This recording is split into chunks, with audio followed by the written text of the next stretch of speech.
true. Sometimes funny, sometimes it's sick.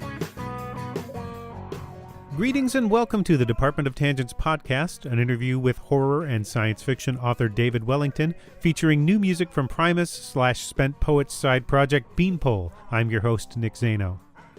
A few weeks ago, I traveled to Rhode Island for NECON 38, the 38th edition of the Northeastern Writers Conference.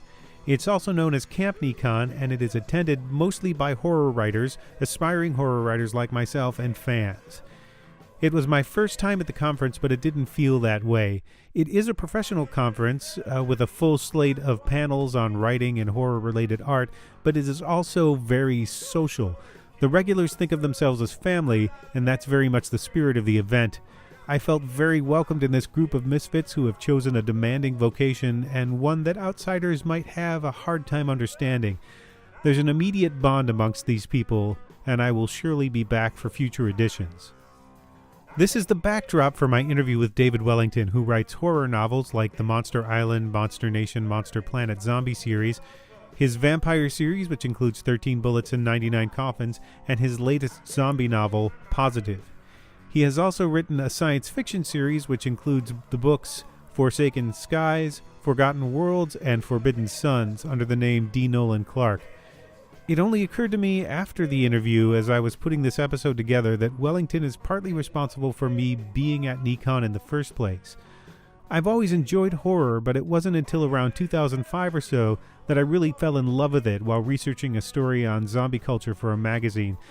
I read Wellington's insanely inventive monster series, as well as other zombie books and graphic novels, including books by another NECON attendee, Brian Keene. I had planned to interview Wellington back then, but the piece never materialized. I was left with an appreciation for the genre, and Wellington's work in particular, and started writing some of my own horror. So it was great to finally sit down with him face to face during the conference and talk about his career trajectory, which has been amazing. I learned he was working at the UN while he was writing the Monster series, which turned out to be incredibly fortuitous timing for Wellington, and an incredible resource.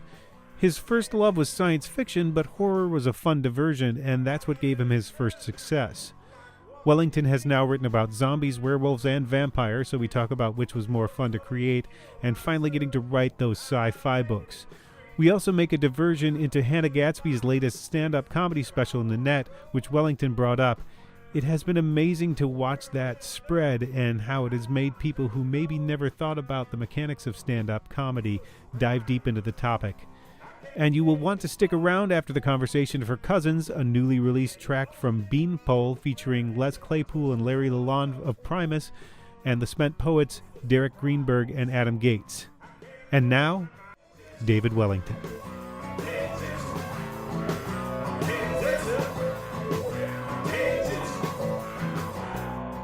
It's hard to figure out where to start. There are so many ways to sort of attack your story.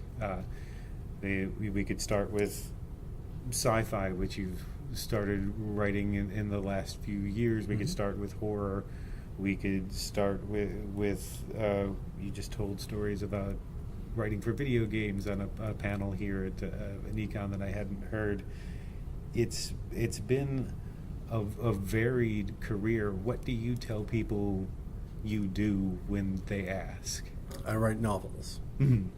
I also write short stories, and I write video games and comic books, etc. But the main thing I do is write novels. That's what I spend most of my time doing. Mm-hmm. I don't usually specify the genre. If I do, I say I'm a horror novelist, because that's what people are probably most familiar with of my work. Mm-hmm. But yeah, so I wanted to be a science fiction writer when I was a kid, and had kind of trained for that my whole life, one way or another.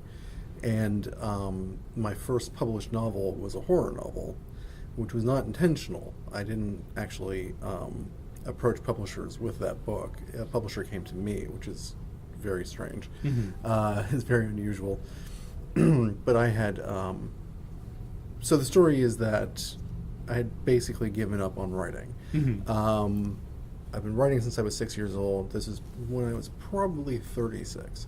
So for 30 years I'd been working at this and had gotten nowhere. I had nothing published to my name. I had short story that I paid somebody to publish, which is a terrible thing. And nobody should ever have to do that. And so I moved to New York, and I had a friend who had just gotten a job in publishing, and so he was able to get a book of mine to an editor who was not impressed. So was that a sci-fi book? Is that a book? It was definitely a sci-fi book, okay. And they passed on it. So I was kind of at the end of my rope. That was the best idea I'd had, was move to New York, meet publishing people, and get a book to an editor.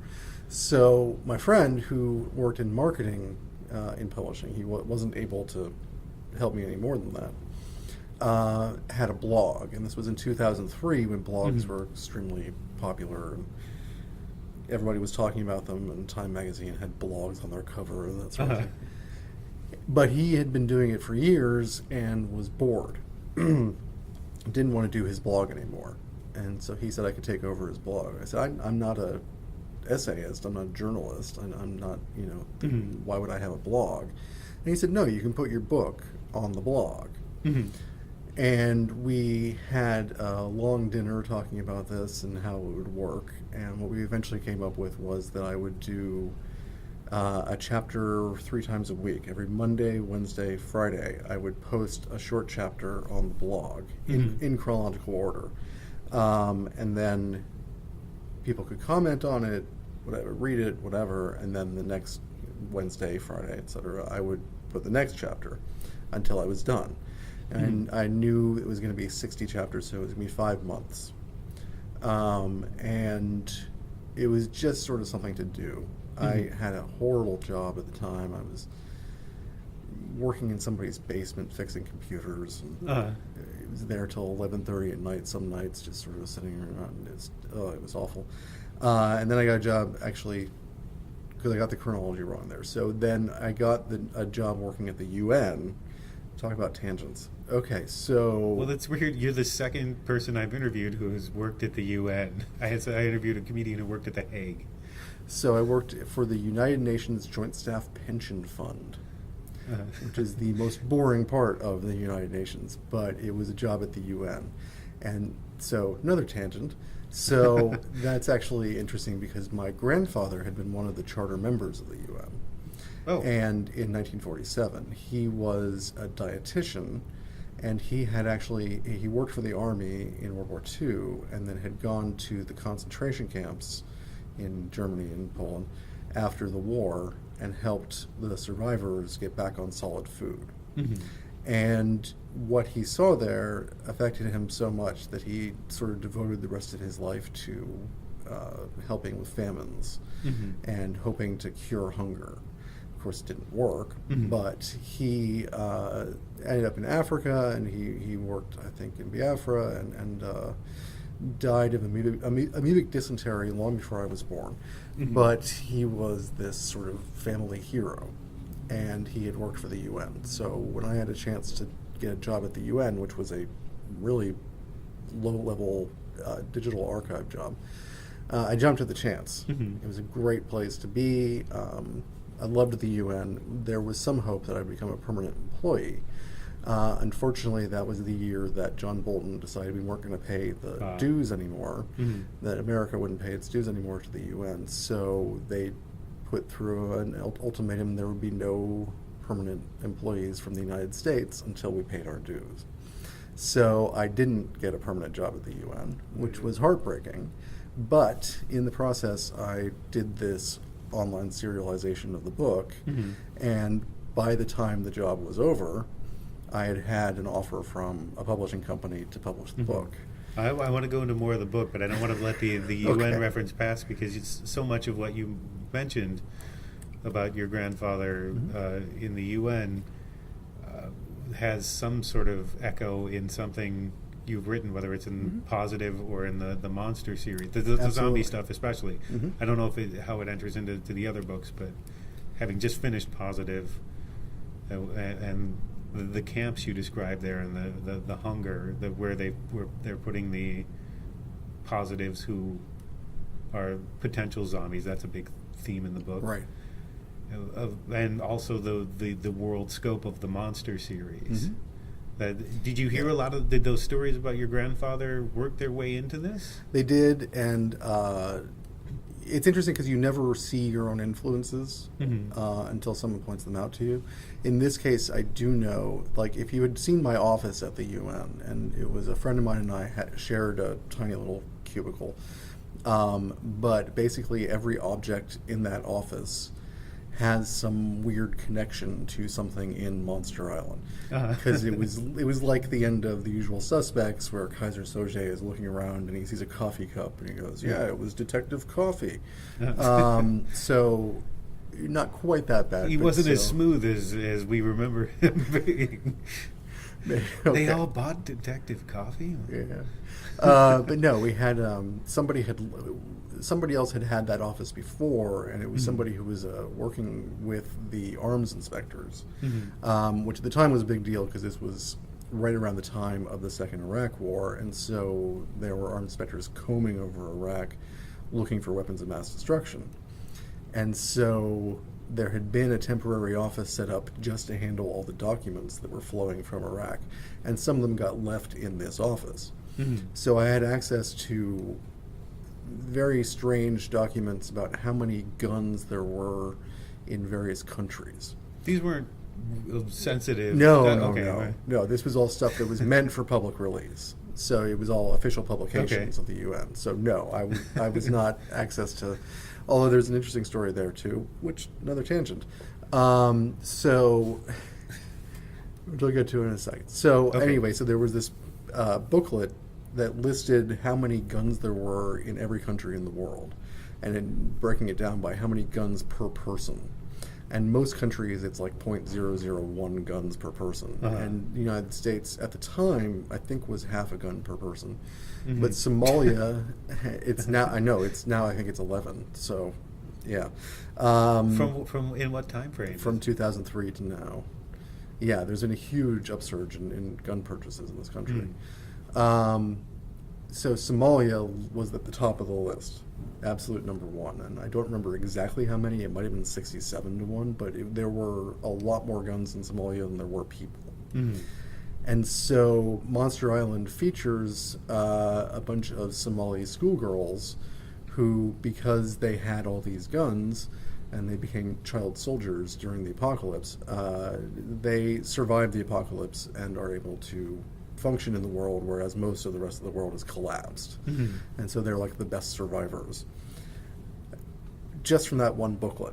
And, and I had access to people from around the world. So, yes, the global scope of the series, as you mentioned, kind of comes out of that. I was meeting people from Finland and Uruguay and Djibouti and everywhere around who would come in through our office. And also, one of the great things about the UN is if you work there, you get to eat at the UN cafeteria. There are two restaurants in the UN complex. There's the cafeteria, which is for everybody, and there's the delegates' dining room. And if you're an employee of the UN, you can actually reserve a table at the delegates' dining room, as long as it's not when the General Assembly is in session. And it's a very nice restaurant, but it's very much like American and French food. And the general cafeteria is a cafeteria. It is no frills at all. It looks like a school cafeteria. It looks exactly like the cafeteria from my middle school. But as you go around, there are various stations, and because you have people who grew up eating incredibly spicy food, and people who grew up eating very bland food, and people who eat fish, and people who can't, so each station has like some national cuisine, and they kind of rotate. So you would get goat stew one day, or you would get adobo some days, and you just got to eat food from around the world every day for lunch. And it was such a great experience. I loved working there, even though the work we were doing was just so dull and repetitive. But it was just this cosmopolitan place, and getting to meet people of just so many different backgrounds. I met Russian spies, and that almost seems ideal for a writer, because you've got all of this stuff to fire your imagination, and what you're doing all day sure as hell doesn't take that imagination, so that can always be a background process. Right. So by the time you get to work at night, when you get home, you must have had just an idea dump. No, so the interesting thing about that is I actually wrote the book while at work because the UN is also incredibly generous with things like lunch breaks. Mm-hmm. You get a full hour for lunch at the UN. Everybody does. There's no question about it. And if you don't get your full hour, you're allowed to complain. The UN employees don't pay taxes. And in fact, if your government requires you to pay taxes and you're a UN employee, the UN will pay you back for your taxes. The UN employees cannot be conscripted into the military. Mm-hmm. And if you are conscripted into the military in your home country, the UN will sue that country to get you out of that service. The UN is probably the best employer in the world in terms of benefits. There are people who argue that they go too far. Mm-hmm. But I was looking forward to being one of those employees and having all those benefits. So I was able to write the book on my lunch breaks. Mm-hmm. So the book wasn't written when you started putting it on the blog. This wasn't the book that you had written. Okay. No. When my friend said you can put your book on my blog, I said, great, give me 6 months, I'll work something up, I'll get a rough draft, and then I'll revise it and edit it. That'll take another month, and then we'll think about putting this up on the blog. Mm-hmm. And we were pretty drunk at the time, so my friend said, no, you start Monday. Mm-hmm. And I did. I just started writing. And so the first chapter of that book was written the night, the afternoon, the lunch break before that the day it went live. Mm-hmm. Now, you can tell by the names of the three novels, the Island Nation, that it expands. Right, Monster Island, Monster Nation, and Monster Planet. Yeah. Yeah, but even within the particular novels, it's been a long time since I read them. Mm-hmm. So if I get a couple of details wrong, I apologize. It's okay. But the story escalates, it seems, from chapter to chapter to which is what it's supposed to do anyways for a story arc. But just to give some people some idea, I remember reading it and going, wait, there's a mummy now? We've already got Somali well, we've already got like the Somali child army. We've already got, and it starts on New York and then expands in New York and then expands from there. But I wondered if that was if you were topping yourself, if you were looking to top yourself, and if that was a function of, I've got to have something Monday, I've got to have something Wednesday, I've got to have something Friday. Whatever I have on Friday has got to be better than what I had on Monday. Not so much that as much as I wanted to just top myself because it was this crazy experiment and it was fun and I wanted to push it as far as I could. It was there were no stakes when I started. Mm-hmm. It developed stakes because it turned into a career. But when I started doing it, it was just my friend had this blog he didn't want to use anymore, so I could put anything I wanted on the blog. And so I think that freed me up to write a very surreal story. It's got a lot of twists and turns.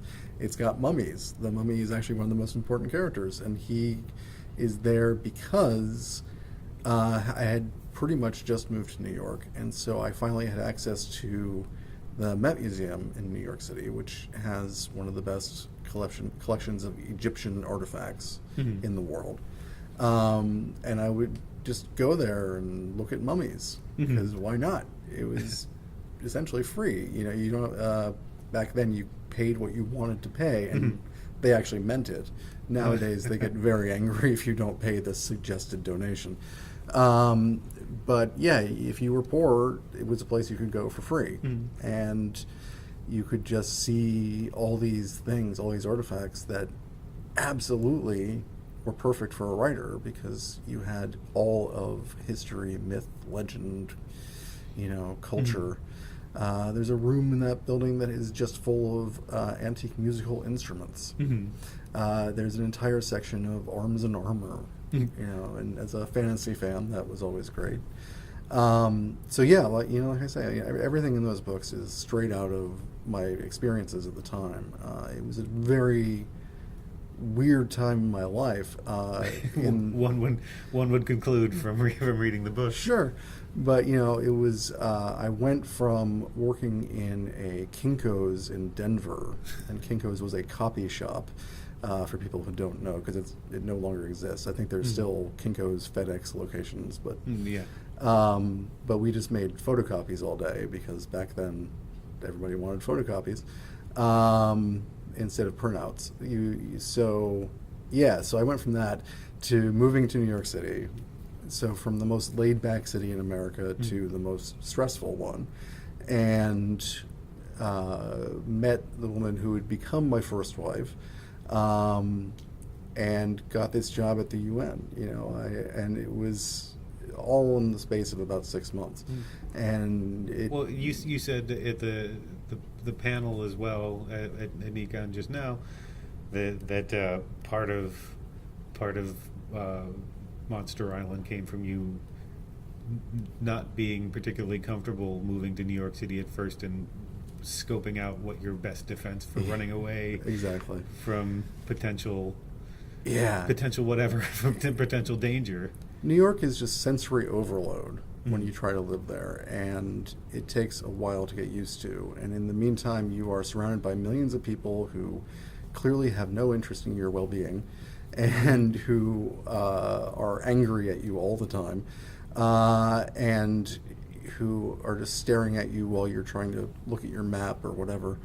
It very much, the idea of sort of a zombie apocalypse, I drew from that experience of this incredible cultural shift, this just overload, this constant overload. It was just all day, all night. I couldn't sleep because there was so much traffic noise outside my window, and you can't really breathe the first week in New York because there's so much just pollution in the air, and everything smells like urine.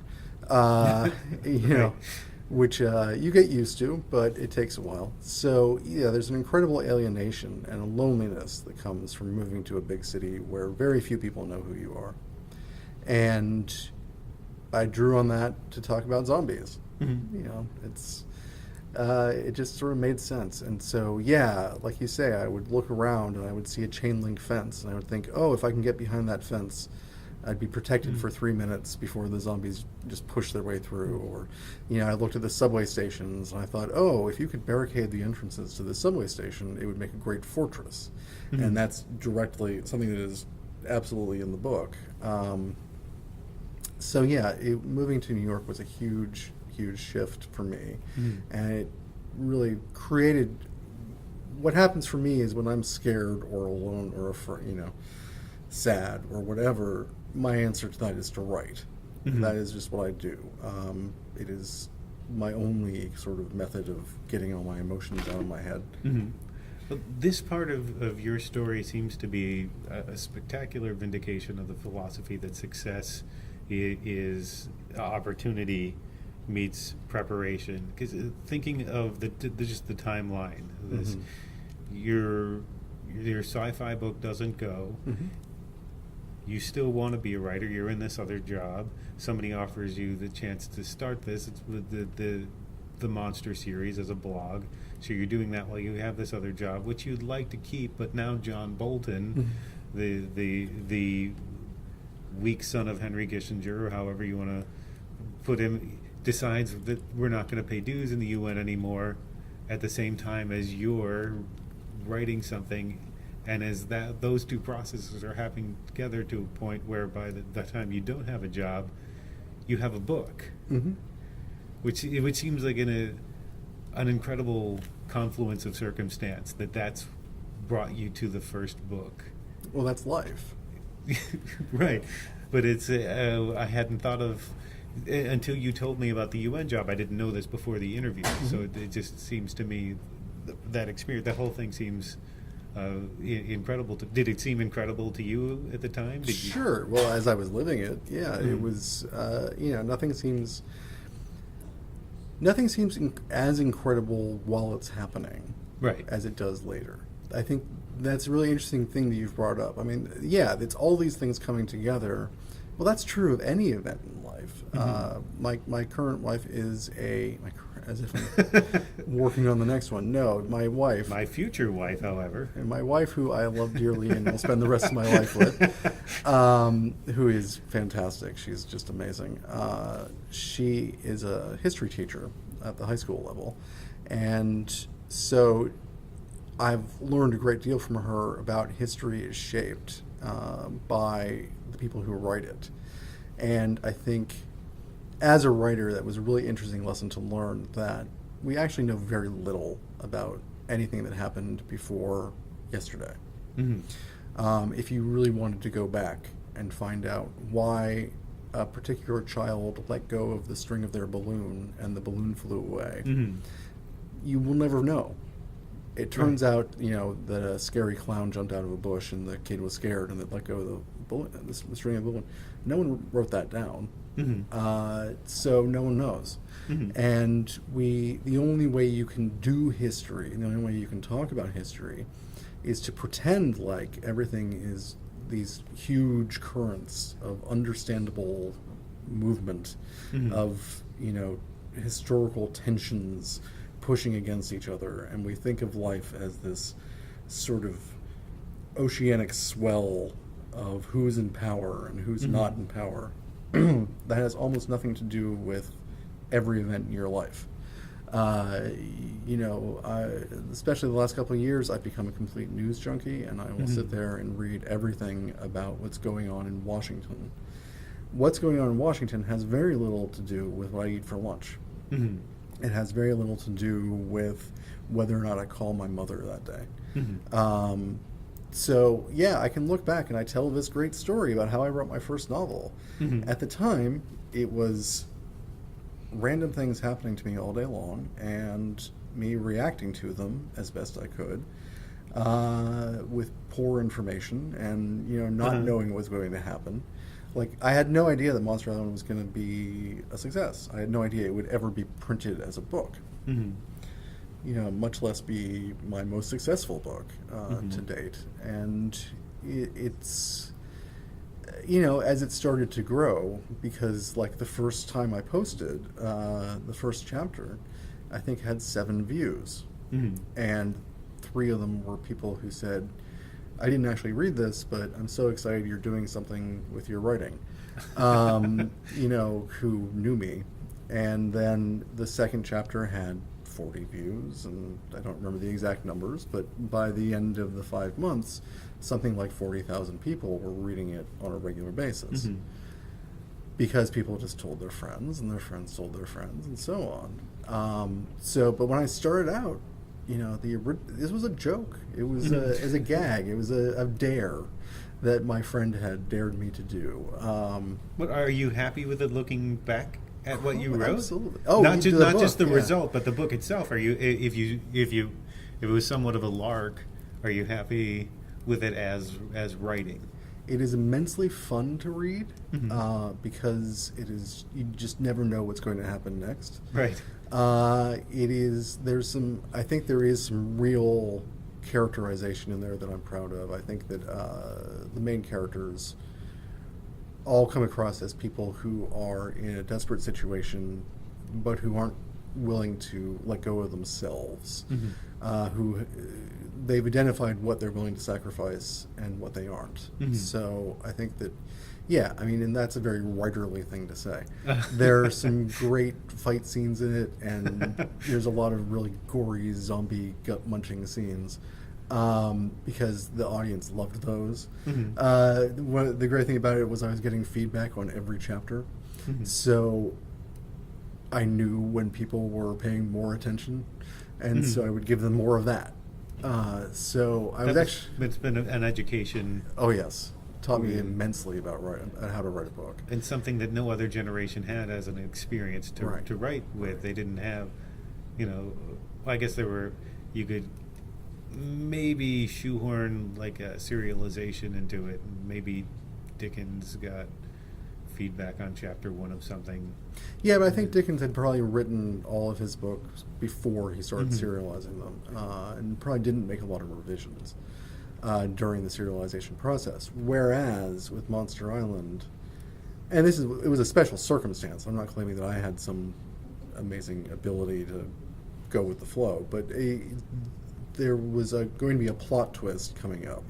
I knew that in 6 chapters something was going to happen, and I was writing each chapter as I went, but I was still, I was plotting in my head, I was outlining in my head, and so I knew 6 chapters or so in, there would be a huge plot twist, and a character was going to get killed off, and so I was starting to hint at that. At which point the readers immediately said, "Oh, he's about to kill off this character." And I was like, "Oh no! If I do it now, if I do that now, they're gonna say, 'Told you so.'" So I had to then find a way to keep that character alive. Which is interesting, because they would have had that same thought if you had written this as a novel, and if you had then done it, the novel might not have been as interesting to the people reading it. I don't know. I don't know the answer to that question. That you didn't actually ask a question, but the question of the notion, how readers react, because I think on some level readers want to know what's going to happen. Certainly, we've seen stories about. Or studies about the fact that people enjoy movies more if they've been spoiled in advance. That's sad to know. Is it? Okay, yeah. It changes how we see it. But It changes how we see it. I don't know if it's sad. Well, if you're creating something and that, I know the feeling of creating something that you think, this is going to surprise somebody. This is the twist that's going to punch him in the gut, and then for them to enjoy that more if they know it's coming. But I think on some level you get that same satisfaction of the punch in the gut hearing it from somebody else before you see the actual movie or you read the book. I think I guess that's and then you're sharing it with your friend, right? Right. Or your loved one or your pastor who spoils the ending of an Infinity War. Theoretically, that might be the sharing aspect of it. That might be partly why the initial book was of the monster series was so successful. I mentioned a movie my wife and I saw on Netflix there was a movie gathering suggested best movies of the year called Caliber that's on Netflix now. And as far as I know this can't be true, but in my direct experience, only my wife and I have seen that movie. Okay. And I was going to say I don't know that. And it's got an incredible twist right at the beginning, and I opened my mouth to suggest it, and then people said, "Oh, well, what's it about?" And then I thought, I can't possibly tell you. Okay. Because the surprise is there's one twist right in the beginning, and it locks everything into place. But then you can't tell anybody the premise of any movie. This even more so, because but every movie starts with a spoiler, because every movie starts, you don't know what you're going to get unless somebody has told you in advance. And the thing is, there's an enormous industry of people telling you in advance. I'm critics, part of it. But critics and reviewers and the people who write the 20-word synopsis on the Netflix page are all forced to spoil that first scene of the movie, right? They're forced to spoil the first act of the movie, because otherwise how do you know whether you're going to like it or not? Right. That's why you wind up with warning spoilers ahead. I worked for a TV site for a while, and you would just get the worst letters. Spoiling something for somebody seemed to be the worst crime you could possibly commit for some readers. Every once in a while you see a review for a horror movie, especially, but all kinds of movies, where the reviewer says, if I told you anything about this movie, it would spoil it for you. So all I'm going to tell you is how great it is and how the director uses light and shadow, or, the characters are beloved and enjoyable or whatever. And those reviews are so frustrating to read. And they really, I don't think they work. I don't think that they inspire people to go check out that movie. Well, I had to do that recently. Comedy reviews are tough to do. Sure. And I think increasingly comedians don't want certain comedians don't want reviews because it spoils the joke. They don't want you Sure. to tell, which I would try to include one or two jokes verbatim as an example, but try to stay away from the majority of stuff. And I wasn't allowed to quote Dave Chappelle, Okay. any of Dave Chappelle's jokes in a recent review I had to do of Dave Chappelle and Jon Stewart, and it was excruciating to figure out how then to convey Sure. what I just saw, and the worst part of it was such a great performance, but No, I hear that. That's really interesting because I'm thinking of it in terms of as a novelist. Like, you couldn't really spoil my entire novel by printing one sentence from that novel, right.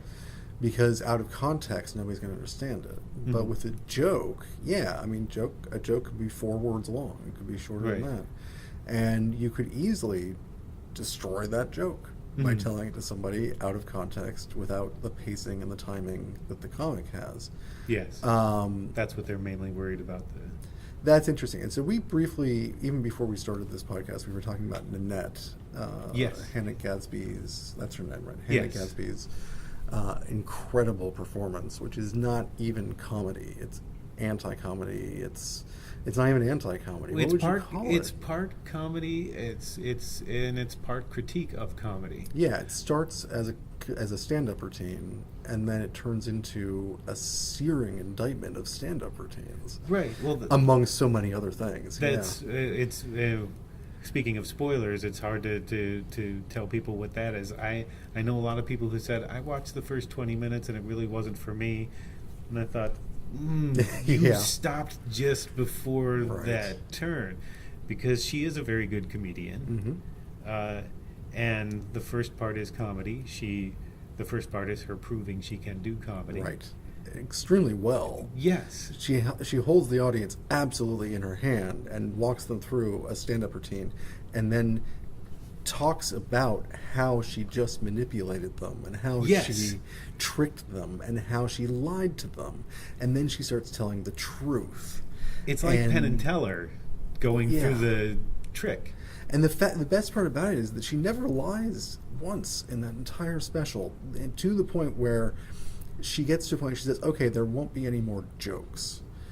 If you're looking for more jokes, you're out of luck. And then there's one more joke in the special. That and she is says, your last. That's your last joke. Right. And it is actually the last joke in the special. It's astounding, and it's not funny. It is not at all funny. And the first part of the stand-up part is very, very funny until you find out where those jokes came from, and they are not funny. And it is wrenching and grueling and at times difficult to watch. But if you watch it all the way through, it is something that is going to change how you think about things forever. Right. Well, because what she says is that comedy is a form of releasing tension. Some of the things I talk about, maybe I shouldn't have released your tension. Yes. Maybe you should be tense about this. Yes. And then she tells the story and doesn't let you off the hook and tells you you're going to sit there in that tension. Yeah. I'm not breaking it up for you. I can do it. I did it in the first 20 minutes, but guess what? You're not getting it. Yeah. As a storyteller, the most interesting thing that she said in that special is that jokes don't have a beginning, a middle, and an end. They have a beginning and a middle, and there's no end to a joke. That you tell a joke, you have the setup, which is exactly, it conforms to your ideas of what she's going to say, and then you have the middle, which is the punchline, which completely, erupts whatever you thought she was going to say. That's why it's funny, because you weren't expecting the second part. And then she points out that's not a story, because a story has an ending. And a joke can't possibly have an ending, because if it did, it wouldn't be funny anymore. Right. And then she goes on to prove that for, I think, an hour and a half. And it's Well, and she's talking about her own stories, too. She's saying, I have made my own stories into a joke in which I have sealed off the ending for myself. Right. So I'm experiencing these things as the audience does, because that's how I've curated my memory through these jokes. and maybe that's not the healthiest way to do it. So Right. it's interesting to see who will pick that up, and how, if there are a lot of essays right now, people love to write the trend essay saying this has changed comedy forever. Right. Has it? Yeah. Yeah, I don't think it minimizes the special to say, well, we'll see. Well, Yeah. I'm interested to see who watches that and who is a comedian, and then says, oh, well, maybe I need to approach this differently. Well, I think that, there's no way, and I may be proven wrong, and that would be really interesting, but I don't think there's any way that you're going to have an entire generation of comedians doing what she did. Mm-hmm. Like, it's not influential in that way that people are going to start copying her, because that special is so personal to her and so raw that it'd be very difficult for somebody else to do the same material, even from their own perspective, and come to the same conclusions. So I don't think you're going to get a lot of comedians suddenly doing these very powerful, non-comedic pieces. Mm-hmm. The question is, how can comedians listen to what she has to say and find a way to be funny without being, as she talks about, without being self-deprecating, which is self-destructive. Right. Or it can be talk about mental illness without making it funny, and that sort of thing. Or can you make it funny without the harmful effects of sealing off that story? And I think I think some people have done that with their personal experiences. Richard Pryor talked about his personal experiences, but I was just listening to an audiobook of Doug Stanhope's book, and he talked about how he acknowledged how wonderful Pryor was, but then said that he had seen so many people imitating Pryor that going back to him, Pryor himself kind of seemed like a hack watching old videos of him, and it through no fault of his own. It's just everybody tried to be him. It's almost on a purely mechanical level, like people like pointing a generation to old videos of Van Halen, where they would all say, "Oh, everybody does 8-finger tapping now." Right. It's like, well, but that back and it then makes them look like hacks, despite the fact they invented that. Yeah. Exactly. You see that everywhere, of course. In a storytelling sense, though, we were getting to that. It kind of reminds me of something somebody said in the ghost story panel here a little bit ago. How some people want horror to be scary. Right. Some people maybe don't use it for that reason. They use it to deal with issues of personal pain or something. There's a lot of horror these days that is about sadness rather than, real fear. But also, there's also a lot of funny horror. This has become a huge thing, especially in the movies,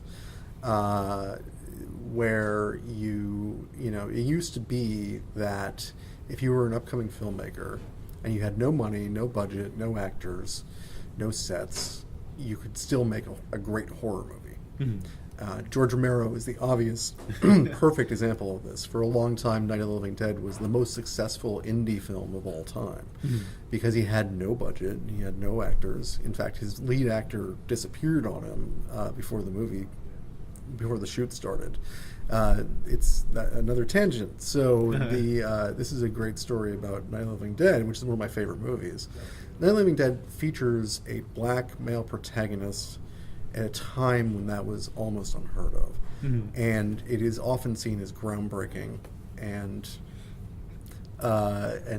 this huge sort of leap forward for black actors in Hollywood. The actor who plays that character was a replacement, and the original actor was supposed to be white. George Romero had that actor kind of, bailed on George Romero at the last possible minute, and the only replacement he could get was this black guy, who is amazing in the film. It was an incredible stroke of luck for George Romero to get this actor. And for years now, we've been talking about this film in terms of race relations, in terms of what it means that the black guy is the smart one in the movie, and all these things. And it was just accident. Yeah, like we were talking before about how life just sort of happens out of all these things falling together randomly. Well, here's an interesting question, I think, from that. does that necessarily mean that the movie doesn't say that? No, absolutely not.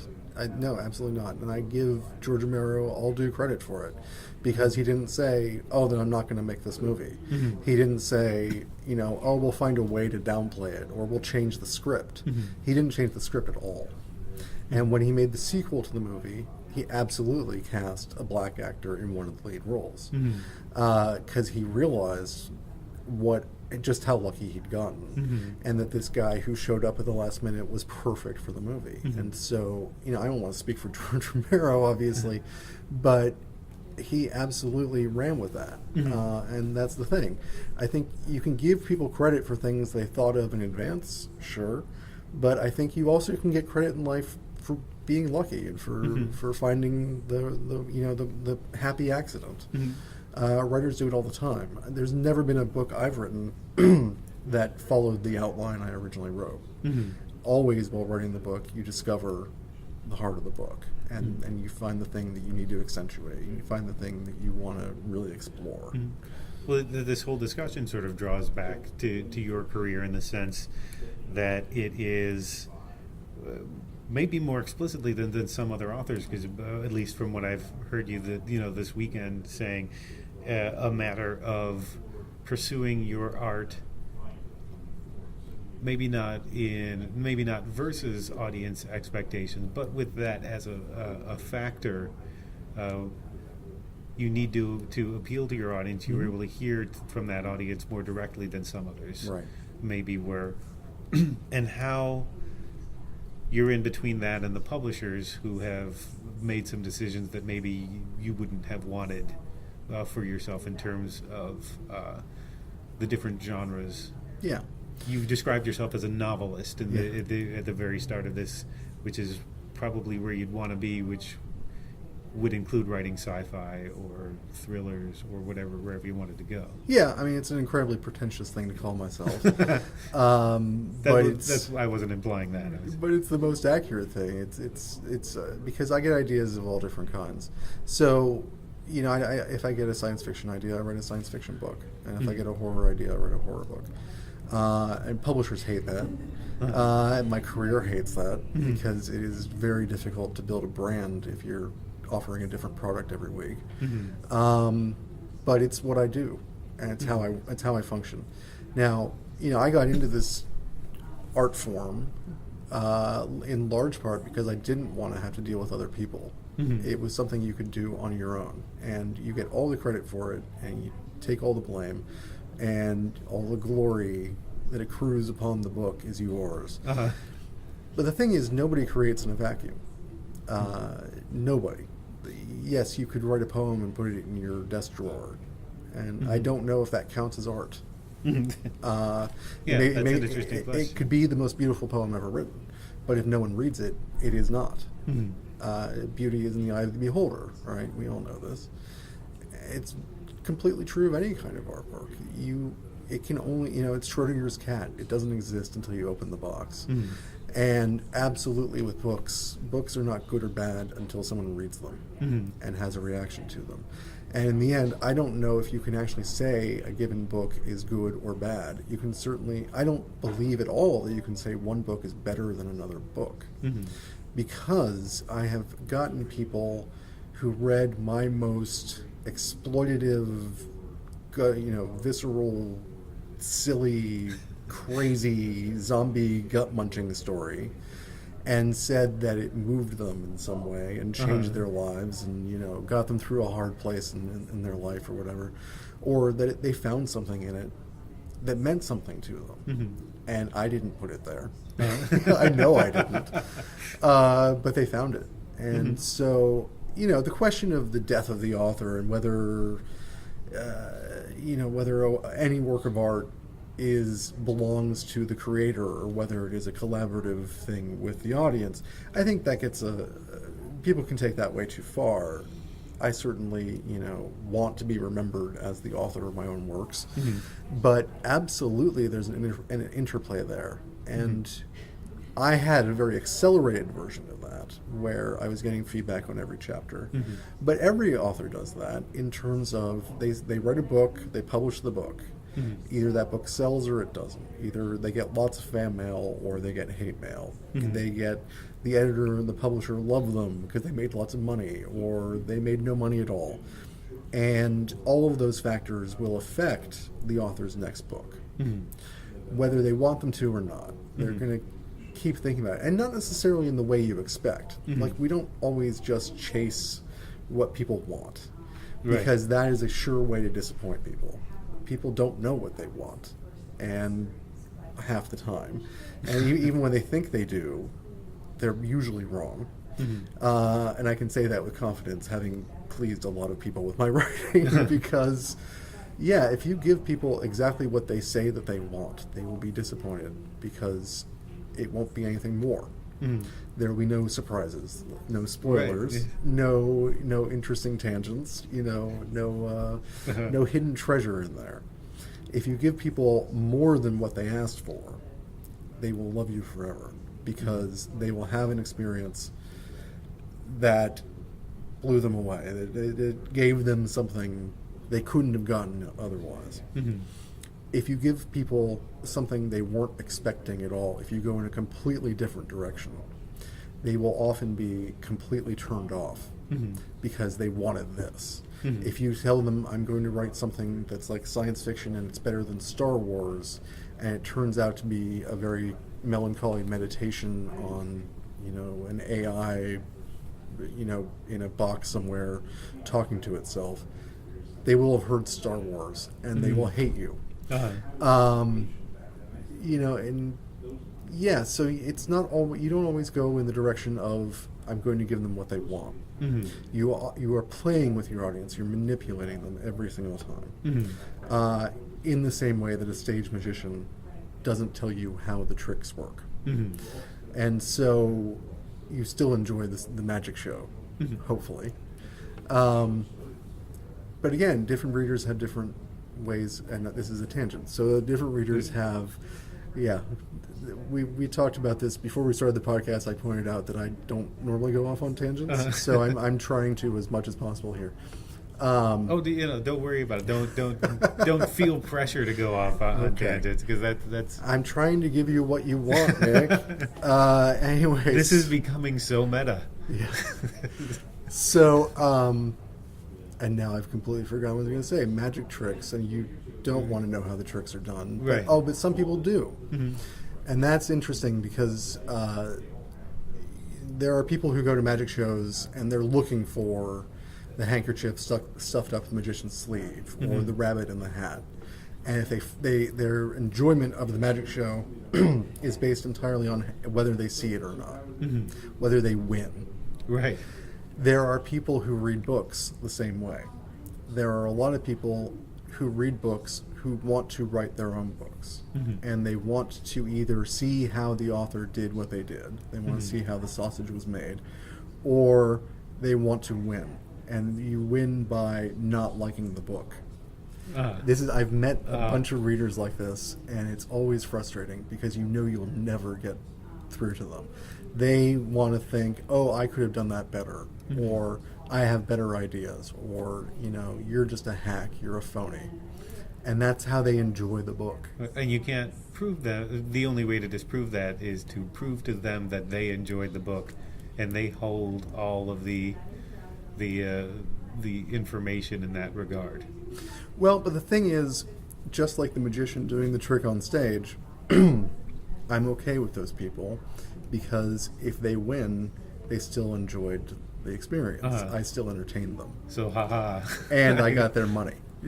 So, it's not so much haha. It's more just, I know that that's going to happen, and that was something I worried about a lot when I was starting out. Like I said, I knew people were going to, once people foretold the plot development, I had to change the plot development, right? Nowadays, I wouldn't do that. I would let it happen. And those people who saw it coming would get to say, told you so, he's a hack, and they would have enjoyed that experience. and I would let him enjoy it. Now, before we've already gotten very far away from Yes. the original story, but I want to complete the story of how the book, the Monster series, went from blog to series of books. Oh, yeah. That sort of started the career. Right. Just to close that loop of the conversation. So it's a complicated story. I usually say that the publisher came to me. In fact, I had a fan who knew a publisher and went to the publisher and said, "You should check this out." And then the publisher came to me. So it wasn't just like there was a publisher hovering overhead waiting to descend like an angel. It was a little more complicated. But the publisher, Four Walls, Eight Windows, emailed me. Oh no, actually it was the second time a publisher came to me. That's interesting, because the first one, a fan who was I think he was in marketing for a publishing house, recommended the book to his publisher, and the publisher read it and saw that there were alternating chapters in the book in first-person perspective and third-person, because there were two different characters and one of them was telling his own story, and one of them was the background story. And that publisher, the first publisher, said, "I won't buy this because that's bad writing. You can't do that. That's against the rules." That's weird, because online would be fine, but when you put that in one volume, if you're holding one book with all of that, that's why it's bad writing all of a sudden. According to this guy. Yeah. I disagreed. And in fact, if he had read the entire book, he would know that in the last chapter I explained why I did that. And there's I won't say perfect, but there's a rational explanation for why it's done that way. But for some reason now it says, that's why I did this, Ricky, of certain publishing house. That's the part I never understood. No. It turns out that the third-person narration was actually memories that the first-person narrator had access to. It was somebody else's memories that he had access to. Because it's a science fiction / horror novel, I can do crazy supernatural stuff. Yeah. Right. Whatever. He read that, he was turned off by that immediately. And I get that. There are some literary tricks that I always turn me off, like second-person narration. Which I actually now am starting to change my mind about. But it used to be I couldn't read anything in second person. I've now seen it done well, and that changed my mind. Anyway, more tangents. Okay, so the publisher, Four Walls, Eight Windows, came to me and they said, "We will give you this incredibly, insultingly small advance money," which is what they could afford. It wasn't like they were trying to be cheapskates. It was just a very small press. And we'd like to print this as a book. And they had a contract, and it included very generous royalties because of the small advance. And so I said, "Absolutely, let's do this." This is after I had already decided it was never going to work, that my career was over. So suddenly to have my first book deal in front of me was a miracle. It was a revelation. And so, I signed as fast as I could. And they went on to print the book and the two sequels. We sold a lot of books. They're still in print. And you can get them as ebooks and audiobooks and everything else. Was the deal for 3 books? Yes. The same? Did you know that's where you were heading when you were writing this? I didn't. I knew I was probably going to write another one of these, but I didn't think they would be related. I thought it would be a completely new story. And the 3 zombie books are actually very different stories from each other. There's no sort of through line. Some characters return, some don't, between books. And so, I don't think of them as really that traditional trilogy of one person's story in 3 volumes. But all the same, I didn't originally I did not intend that my second serial was going to be a sequel to the first one. But the publisher wanted 3 books, and they were pretty clear they wanted a trilogy. So I was like, well, the idea I have for a second book could very well be a prequel to the first one. And so that's how that happened. And so I did that, and then there was one book to wrap up all these loose ends and stories, and that was how the trilogy came to be. Yeah. And then you went to, from there you went to the vampire series. There wasn't anything in between that, right? No. 13 Bullets, which was the first vampire book. I actually started writing it, and in fact, it got published before Monster Planet. So like I say, I mean, I was already moving on from zombies, and I went back to them. That's fine. But it's funny because we're here at NECON, and one of the fixtures of NECON is Brian Keene, who's a great horror writer. And he's right behind you. Yes, he is. So I'll say nice things. So I met him at a World Horror Convention. I can't remember which one. And he was very generous with his time and his thoughts and his advice. And he took me aside, and he was going to give me one of the best pieces of advice he could. And he said, I want to talk to you about what you do next. Because you've been doing zombies, and people are going to expect more zombies. And if you don't do more zombies, it's going to be a problem. You're going to have a hard time keeping your readers. I'm just warning you in advance, because I've been through this, and I don't want you to suffer this fate. So what is your next book about? And I said, vampires. And Brian Keene slapped me on the back and said, you're going to be fine. So, yeah, and the vampire series, I think, actually did outsell the zombie series in the end. They've been very successful. There are more of them. How many of them? 5. 5, right. Okay. Yeah, there are 3 zombie books and then 5 vampire books. And, yeah, again, I wrote a trilogy of vampire books, and then I was like, oh, wait, there's more to tell. And so I wrote 2 more. And now you've done zombies, vampires, and werewolves. Yes, I wrote 2 werewolf books. Everybody always wonders when I'm going to write the 3rd book of the trilogy, the werewolf trilogy, and it's not a trilogy; it's a duology. Is one of them more fun than the other of the 3 monsters? Of the monsters, they're different. They're completely different. I wouldn't say one's more fun. The zombies, you can go crazy with zombies. You can do anything with zombies. Zombies are a blank slate. By definition, they have no personality.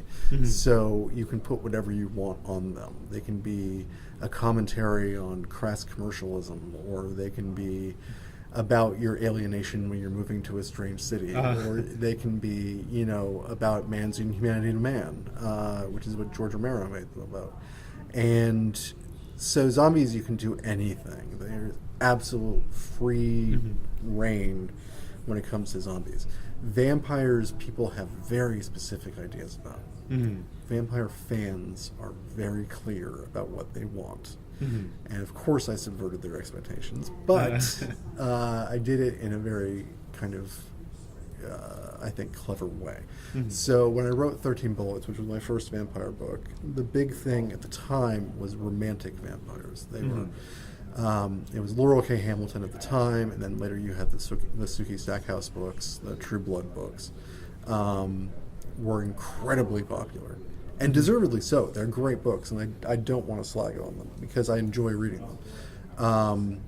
But they portrayed vampires as these beautiful, sort of ethereal creatures who would come into these women's lives and, satisfy them in every possible way, and then maybe take a little sip of blood now and again, but nothing too violent. That's what they are in real life, so yeah. You can understand. Right. So I wrote my vampire book to be as bloody and brutal and violent as possible.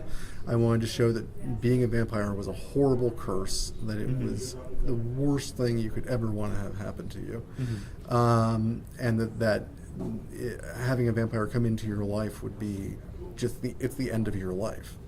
It is not the start of a wonderful romantic relationship. It's the end of your life. So yeah, my vampire books are pretty bloody, and that was a very much conscious decision on my part to do them that way.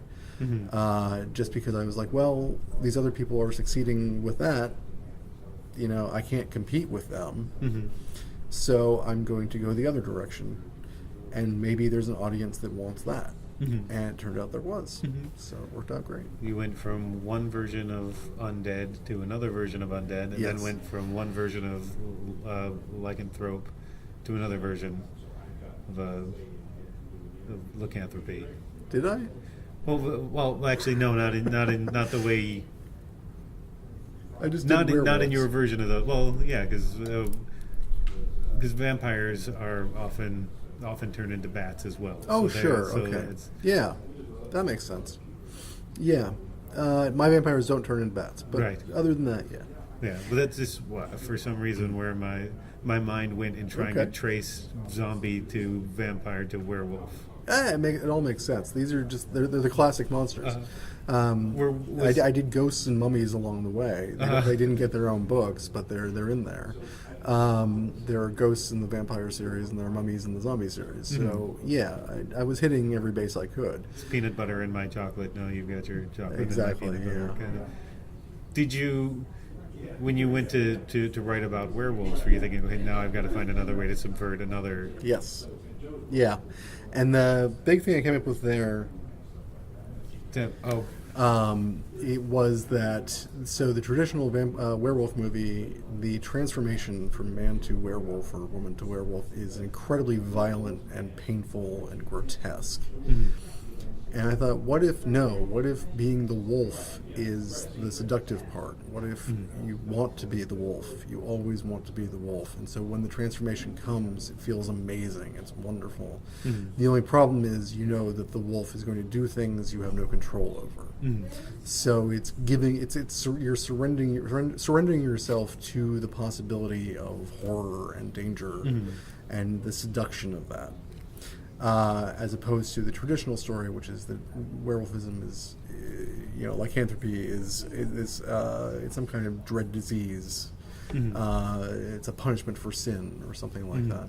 I don't want to give short shrift to the rest of your career, and I do know we have to sort of wrap things up. I was hoping maybe I can go through sort of a speed round of the last three sort of subjects, because I do want to get to positive. Okay. And I do want to get to, you did have other novels not under your own name that are sort of in the middle of all of this. I wrote 3 fantasy novels as David Chandler. The first one is Den of Thieves, and it's a fantasy story. It's set in a sort of medieval fantasy world, but it's a heist story. And that was enormously fun, and no one read it. So yeah, I wrote 3 of those, and then the publisher wasn't interested in anymore. So it just saddens me. I would love to write more of those books. And then more recently, I've done science fiction as D. Nolan Clark, and the publisher wanted me to use a pseudonym so as not to confuse readers who knew my horror work. And unfortunately, that meant that the horror readers don't know these books exist, and so it's a whole different audience. I would love it if my horror readers could read my science fiction novels. I think they would enjoy them. Maybe not all of them, and there are people who they want one specific thing, but as we've talked about, people don't always know what they want. Right. Well, and you, in your view, the monster series has sci-fi elements as well. I think so, but everybody else just told me it's zombies. It's obviously horror. And you wouldn't necessarily, if you had your druthers, use a pseudonym. You'd like for people to just follow your work as your work. I'm proud of my work. I want it under my own name, and even from just a business standpoint, it's tough to build a brand if you keep changing your name. The author is the brand, and so every time I change my name, I lose readers, and I don't like it. So if it's up to me, I'll use my own name.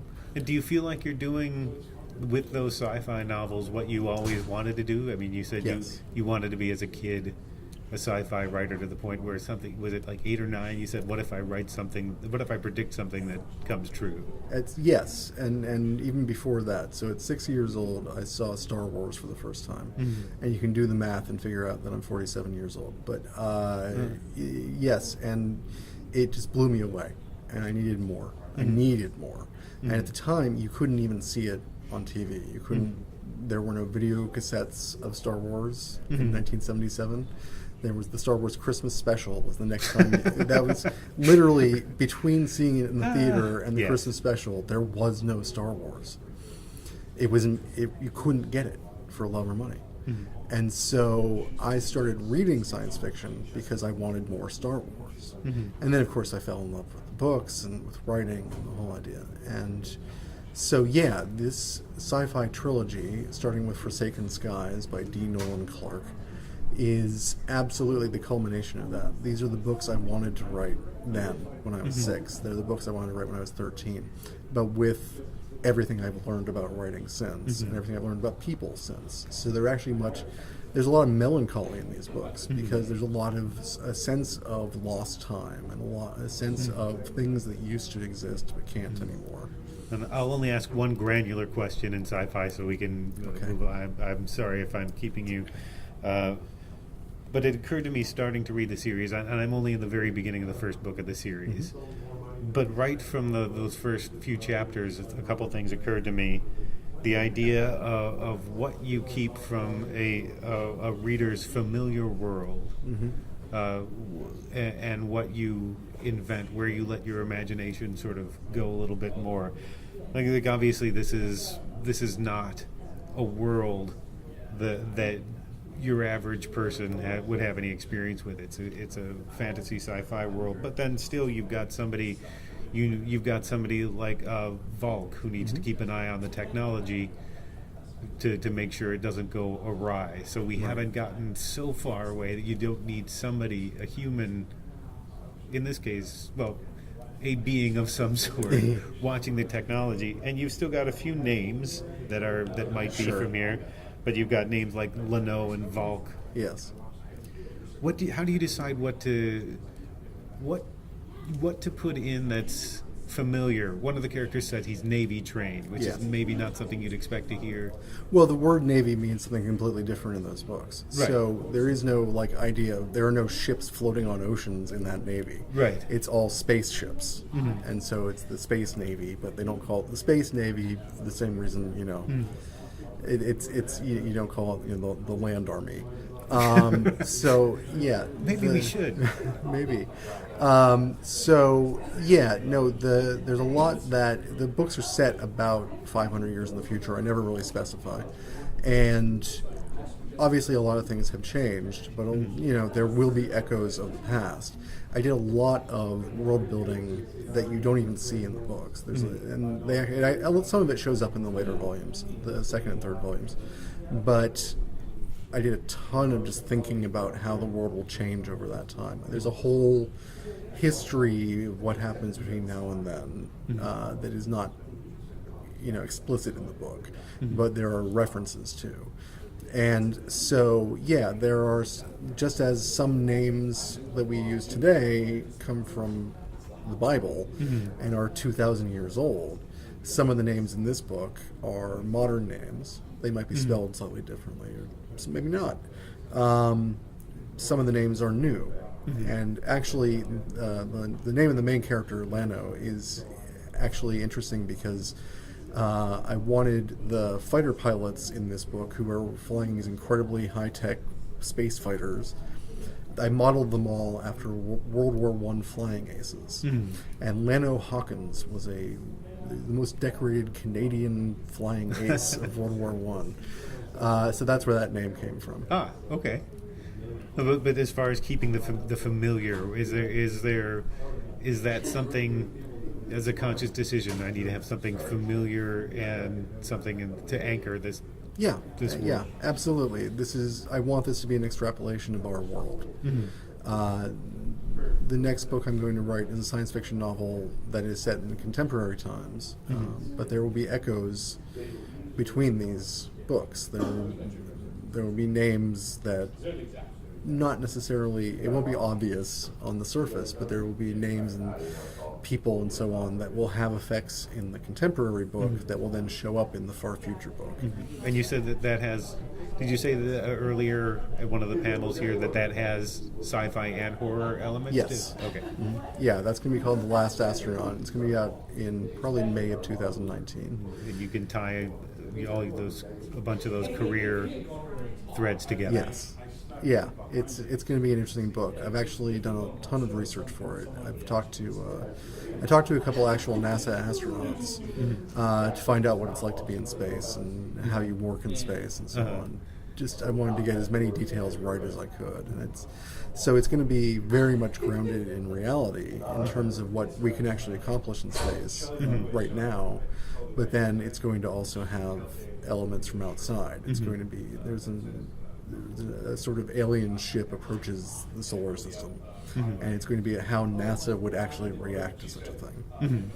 And so we don't skip over it, to close up, I want to talk about positive. Did that feel like a return to horror for you? It was 2015. It's not brand new, but it's new. It was an idea I had back when I was writing the zombie books that I never could use for those books. And so it had been floating around my head, changing shape and mutating for years. And there was no you couldn't actually say that the original idea has anything to do with positive, because of all that mutation. I learned a great deal about prion diseases and brains, and so positive. The premise is that you can get the zombie virus can incubate for up to 20 years, so that if you were bitten by a zombie, you can heal and recover and go about your normal life, and then potentially 20 years later, you'll just go crazy and start eating people.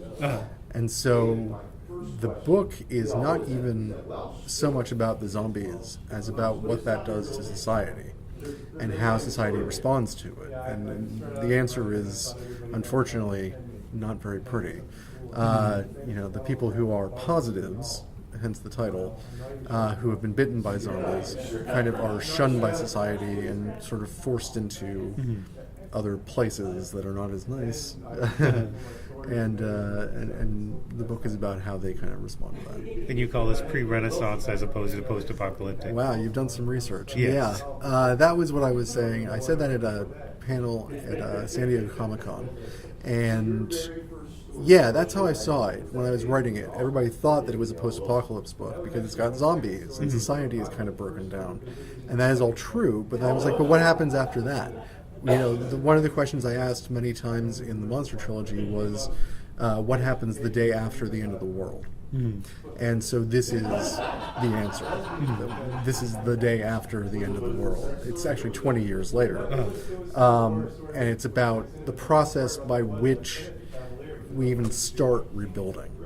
It's not about society coming back together. It's about society making a decision whether it wants to or not. And this world couldn't be more different than the Monster series zombie world in a lot of ways. In many ways, yeah. There's similar themes of privation and want and desolation, but yeah, it's much more organized and there's much less chaos. The government has sort of survived, and there are enclaves of people who are completely safe, but they're locked in. They can't get out, and the woods and the wilderness is full of zombies. Right. So, and where should people go to find out more about all of your work? You can go to davidwellington.net, where I actually have a blog. It's mostly writing advice, but I also do news and updates there. You can follow me on Twitter. I'm at Last Trilobite, all one word, and I'm on Facebook. Well, thank you for doing this. I appreciate it. Thanks so much, Nick. It was really fun. An arrow to the head isn't always a trick. Thanks again to David Wellington for sitting down with me at NECON to talk. His latest horror novel is Positive, and his latest sci-fi novel as D. Nolan Clark is Forgotten Worlds. You can find out more about him at davidwellington.net and follow him on Twitter. His handle is at LastTrilobite. And if you liked this episode of the Department of Tangents podcast, please consider subscribing and or leaving a review or rating on iTunes, Stitcher, or wherever you get your podcasts. You can also find blog posts, photos, and videos at the Department of Tangents online at www.departmentoftangents.com, and we're also on Facebook and Twitter. Now we come to our featured track, Cousins by Beanpole from the album All My Kin, out August 31st on Chimera Music. These songs were recorded in the late 80s and early 90s as a collaboration between Les Claypool and Larry Lalonde from Primus and Derek Greenberg and Adam Gates of the Spent Poets. Some of the music on this album sounds less like a Primus album than it does Claypool's theme song from South Park. If there were some demented network full of shows for which Claypool exclusively wrote the theme songs, this would be the collected works. I think I would enjoy Beanpole and Chicken Boy and Sponge Boy and Monkey Boy in an evening lineup. Now, Claypool is often the dominant voice in any project, but that's less true here. He is very present on All My Kin, but more in the spirit of the lyrics and the tone than anything else. There are no bass pyrotechnics on these songs. Claypool might not have even played bass on some of the tracks. During the sessions, people were encouraged to play instruments other than their main instrument and not to think too much about what they were doing. The result is predictably strange and spontaneous. The story goes that when Claypool proposed releasing these recordings on his Prawn Song imprint, not only did his distributor decline, they dropped the label. That seems short-sighted to say the least, but thankfully Sean Lennon knew better. He heard the tapes on tour with the Claypool-Lennon delirium and decided to release the album on his Chimera music label. You can get the album on August 31st, and here's a preview, a menacing psych rock earworm and an ode to inbreeding called Cousins. This is Beanpole.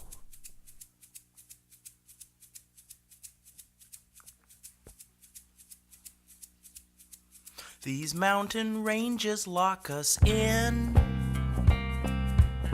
so I'm surrounded by my kin. They tell each other with a grin, that's alright, he's my cousin. A child was born here yesterday. Recessive genes came out to play, and all my kinfolk love to say, that's alright, he's my cousin. Cousin Jed, he wets the bed, I think that something's loose.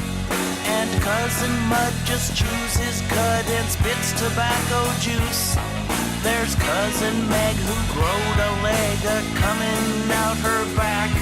And Cousin Clyde who lived and died inside a paper sack. He's my cousin, she's my cousin, they grow cheaper by the dozen. He's my cousin, she's my cousin, they grow cheaper by the dozen. We gather at hoedowns, we meet and we mate. The family tree is so perfectly straight, that's alright. We're all cousins, that's alright. My brother's sister was my bride, though she is from my father's side. So I can also sing with pride, that's alright. She's my cousin, that's alright. That's alright, that's alright. She's my cousin.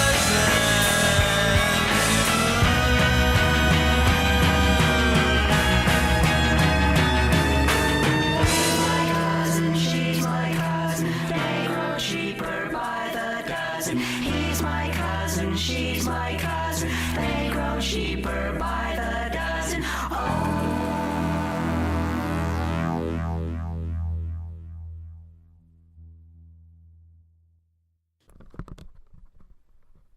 Neil Young.